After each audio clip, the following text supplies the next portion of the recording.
I heard that it's Mary Beth Shaw's birthday, and it's also the 10-year anniversary of StencilGirl Products. And so I thought that calls for a celebration. So I'm going to make a mixed media cake. I'm Jennifer Evans with Periwinkle Art Studio, and I have pulled some of my designs of the mid-century modern line of stencils that I designed for StencilGirl Products, and the first thing that I'm going to do is create a background on my substrate. I'm using a 9x12 sheet of watercolor paper, and I feel like a background for a cake maybe should be a fun light blue. So I'm going to saturate the paper and get it going with the pigment. Turquoise is one of my favorite colors, so when we're making a celebration cake, I feel like you got to use your favorites.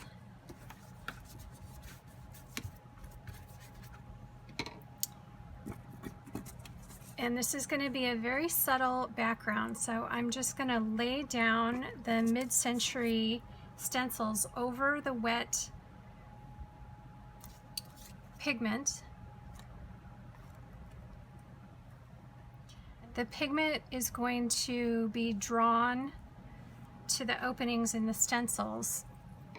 I've saturated the paper and I'm allowing the pigment to kind of do its thing, and I need something in this area over here.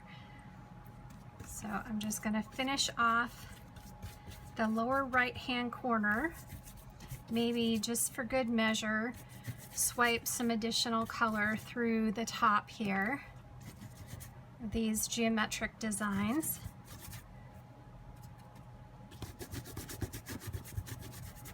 And then I'm going to set this aside to dry completely before I remove the stencils.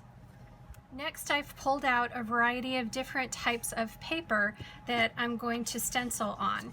I have some music, a sheet from a vintage book, just some different things that I can layer on some color, and I pulled a whole variety of different stencils that I'm going to be working with, and of course a celebratory color palette. So I'm going to get to work here layering some fun colors to make the layers of the cake.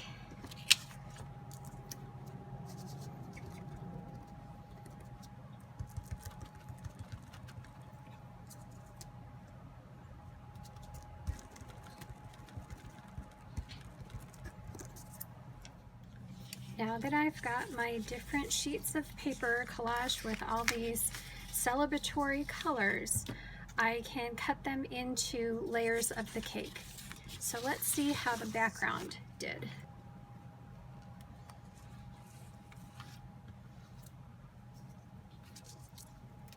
This was the watercolor background that I let have some drying time, and I'm pulling the stencils off so that I can reveal the background. And I've got a very subtle pattern in the background, and I'm going to let that dry for a little bit and start assembling the layers of my cake.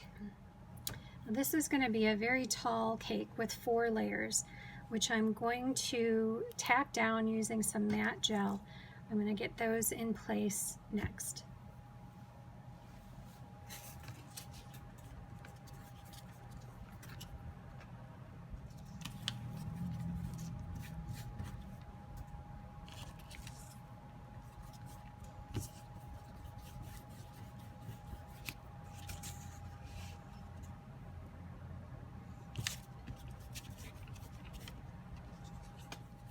What do we need next? Well, of course we need some candles.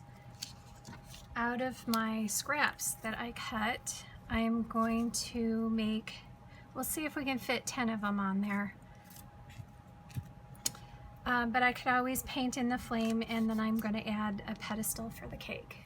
I did it, I got 10 candles, so I'm going to go ahead and tack those down next.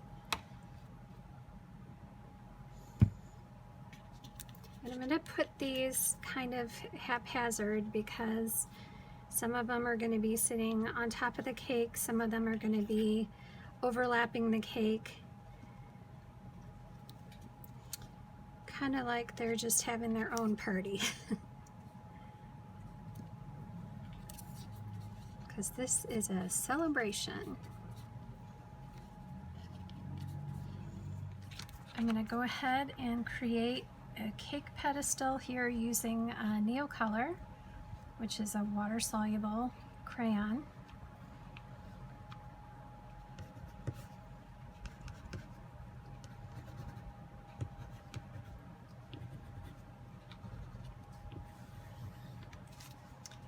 And I can make this look a little bit less like a crayon if I just take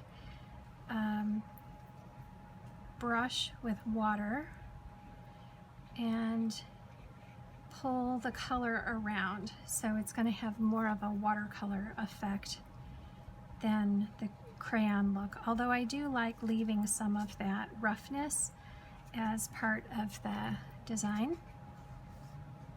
I do like the contrast of that, but there's my pedestal.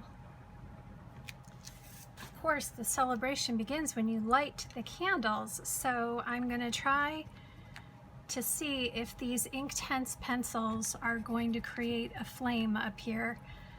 And it's going to be a little bit hard to see over that background, which is why I'm dipping the Inktense pencil in the water to see if I can get the pigment to move around a little bit. I also have an orange one, so yeah, that helps create a little bit of the flame.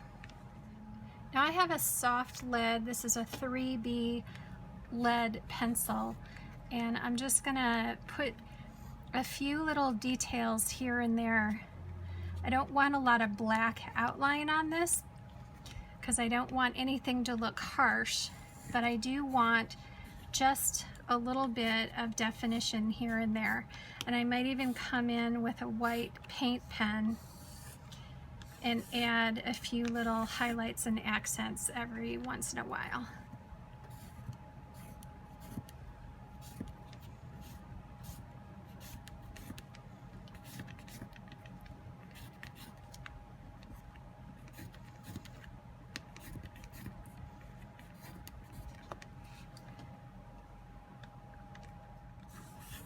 Of course, when we're working with mixed media, I can grab all kinds of materials if I wanted to incorporate lace, doilies, lots of texture, actual texture, but I feel like there's a lot of visual texture going on with the layers of the stencils. So aside from just a few finishing touches, I think that the cake is just about ready for the celebration.